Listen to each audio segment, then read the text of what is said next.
On va parler de Zemmour un peu pour relever le niveau. Tu parlais de ces intellectuels qui aujourd'hui ont beaucoup plus à dire que Raphaël Glucksmann. Donc Zemmour a fait une analyse sur la France face au défi de l'islam dans son dernier livre. Je ne sais pas si tu l'as lu d'ailleurs, Non. son texte de 50 pages, La France au défi de l'islam. Ce qui a retenu l'attention des médias précisément, c'est que Zemmour cite une source proche de l'état-major par rapport à une certaine opération Ronce qui serait dans les cartons à l'état-major, donc, et qui évoquerait une possible reconquête, une possibilité en tout cas de reconquête des banlieues qui sont aujourd'hui des territoires, des États dans l'État, des territoires perdus de la République, perdus de la France. Donc est-ce que pour toi ce scénario serait crédible? On m'a aussi posé une question sur le livre d'Oberton, Guérilla, donc toute cette référence à la guerre civile. Pour toi, est-ce que ce scénario est envisageable? J'ai déjà répondu là, un petit peu la dernière fois, c'est que dans mon idée, on entre plus dans un monde néo-féodal, et donc où en fait les conflits vont être divers, épars et multiples.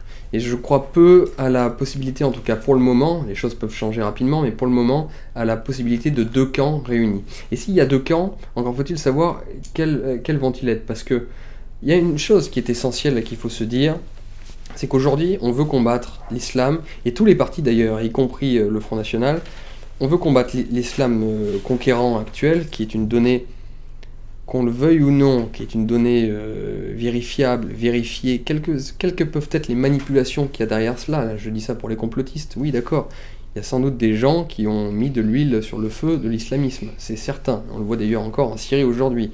Il y a des gens qui utilisent les islamistes parce qu'il n'y a pas plus con qu'un islamiste. Donc c'est beaucoup mieux d'avoir un islamiste qui crie Allahu Akbar tous les trois mots qu'un type comme Bachar el-Assad, comme Saddam Hussein, comme Nasser, comme des panarabes qui sont laïcs, qui ont une tradition occidentale. Donc pour manipuler les pays du Proche et Moyen-Orient, en réalité, même si ça fait peur, il vaut beaucoup mieux ces abrutis qui veulent retourner directement au Moyen-Âge. Donc évidemment qu'il y a des manipulations, mais il n'empêche que partout dans le monde, il y a cette poussée de l'islam, et qui est tout à fait naturelle, parce que le monde occidental n'ayant plus rien à proposer qu'un néant absolu, il est naturel que dans ce néant, la nature ayant horreur du vide, en plus, pour ce qui est de la France, pour ce qui est de l'Europe, des personnes d'origine immigrée et qui ont cette tradition islamique, musulmane, se réapproprient l'islam pour avoir une colonne vertébrale et une identité. C'est tout à fait naturel. Il n'y a plus que des cerveaux complètement vides qui peuvent se faire et se satisfaire d'un monde où on ne nous apprend plus rien et dont l'unique objet est de regarder Kim Kardashian, penser au string qu'on va mettre le lendemain, quelle meuf on va baiser, qu'est-ce qu'on va bouffer, au McDo ou pas au McDo. Enfin, voilà, le monde occidental a voulu être neutre par la République, par le libéralisme, et ben ok, il est neutre, mais ne vous étonnez pas que dans ce terrain neutre, il y ait des gens qui, eux, veulent récupérer une idéologie, une colonne vertébrale, une identité. Donc il est normal que l'islam repousse, et repousse si fortement, au sein de nos territoires, c'est tout à fait légitime. C'est tout à fait compréhensible. Donc, comment est-ce qu'on va lutter contre ça? Et ça, c'est quand même une donnée qu'il va falloir également bien assimiler. C'est que on ne luttera pas contre l'islam en France avec la République. Aujourd'hui, l'angle d'attaque contre l'islamisme, c'est la République. Sauf que la République n'a plus de fond idéologique et de vitalité idéologique comme elle pouvait l'avoir au XIXe siècle. Plus personne ne croit aux valeurs de la République, d'ailleurs, plus personne même ne sait ce que c'est que les valeurs de la République. C'est des mantras qu'on nous sort aujourd'hui, mais la réalité c'est que tu en as déjà croisé, toi, des vrais républicains comme des hussards noirs de l'époque qui en font leur vraie religion, c'est-à-dire qu'ils sont kantiens d'un point de vue philosophique, parce qu'on sait qu'il faut lire les Déracinés de Barès pour comprendre ça, comment les vrais républicains qui ont transformé la France à l'époque étaient imprégnés de philosophie kantienne et tout. Tu en connais beaucoup des gens comme ça, même les purs républicains que j'ai pu connaître chez Chevènement ou Front National, ils savent même pas qui est Kant, tu vois. Donc il n'y a plus cette force-là de la République. Et aujourd'hui, la République, elle peut répondre qu'en voulant neutraliser l'islam dans un espace global qui pourrait être la France. Mais ils ne lutteront pas contre l'islam avec ça. La seule façon de répondre à l'islam en France, c'est de ne pas combattre l'islam avec la République, mais avec la France.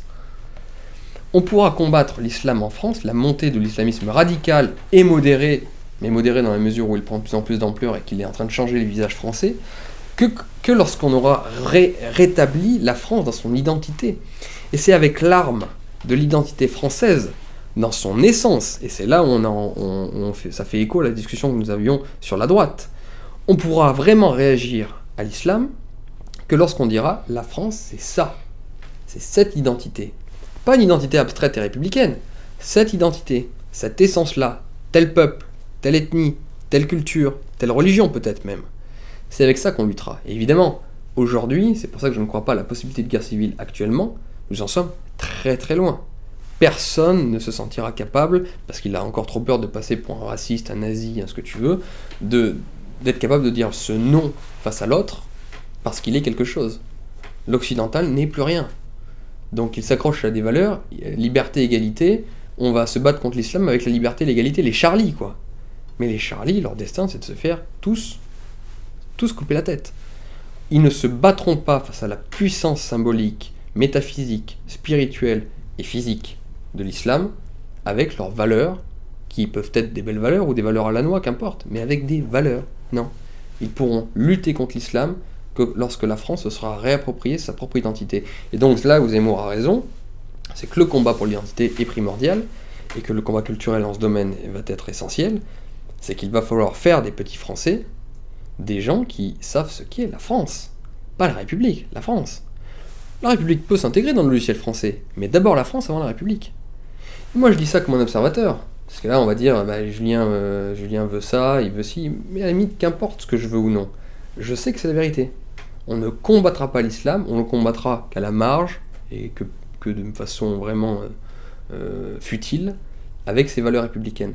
On combattra l'imprégnation et l'offensive de l'islam en France avec l'identité française et seulement elle, ou l'identité française européenne. Le pire, c'est que les valeurs républicaines, entre guillemets, aujourd'hui, qui sont avancées par nos hommes politiques, ils se réfèrent à la Déclaration universelle des droits de l'homme, qui ont d'ailleurs pris le pas sur la Constitution française, etc.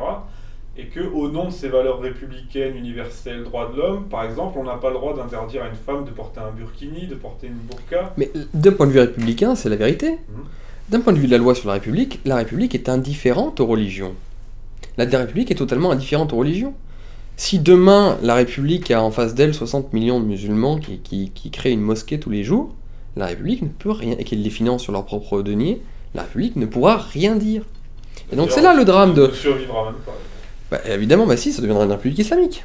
Mais la République, elle y verra que du feu. Elle sera toujours République, elle sera contente. Mais voilà, ça va être un vrai travail à faire chez nous et dans le peuple français. Arriver à opérer ce changement dans nos mentalités et d'arriver à comprendre qu'on ne combattra pas l'islamisation de la France par la République, qui elle ne peut rien contre l'islamisation de la France. Elle peut contre les excès de l'islamisation de la France. Elle peut envoyer des policiers face à des extrémistes, oui, ça d'accord, parce qu'ils troublent l'ordre public. Mais l'islamisation de la France, la République s'en contrecarre et ne peut dans son logiciel que s'en contrecarrer. C'est naturel chez elle, c'est normal, je l'en veux même pas, c'est son logiciel. Si on est contre l'islamisation de la France, il va falloir être français et ne parler que d'identité de la France, une identité charnelle et donc une essence. Et donc s'exposer à toutes les critiques des gauchistes, à savoir racistes, nazis, sectaires, intolérants, et tout ce que tu veux. Mais on ne pourra pas en démordre, on ne pourra pas faire sans. Et c'est ce que dit Régis Debray dans un récent entretien au Figaro Vox, c'est que pour lui, l'islamisme, les problèmes que nous connaissons actuellement avec l'islamisme, est justement une opportunité, ou en tout cas peut être une opportunité pour nous de redéfinir ce que nous sommes. Ça, tu sais, c'est une logique, je vais même aller beaucoup plus loin que Debray. Alors ça, vraiment, ça va faire... c'est un peu tiré par les cheveux, mais c'est intéressant, je trouve.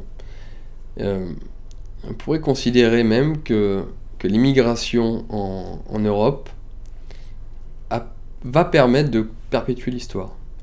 Parce qu'en fait, après la Seconde Guerre mondiale, et avec l'apparition de la bombe atomique, normalement, et puis la modernité, la technologie, normalement, nous devions entrer dans des sociétés dénuées de toute violence. Et la violence accouche de l'histoire, comme on le sait.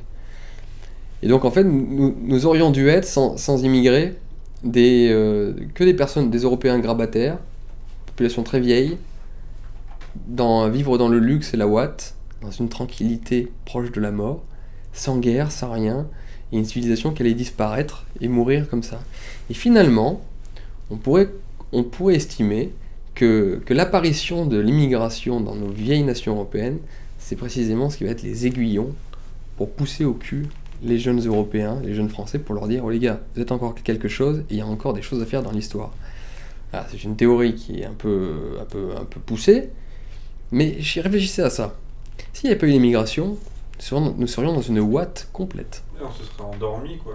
On dormirait complètement. Ce qui réveille aujourd'hui nos petits jeunes, c'est le fait de se faire casser la gueule à la récré par des populations d'origine immigrée.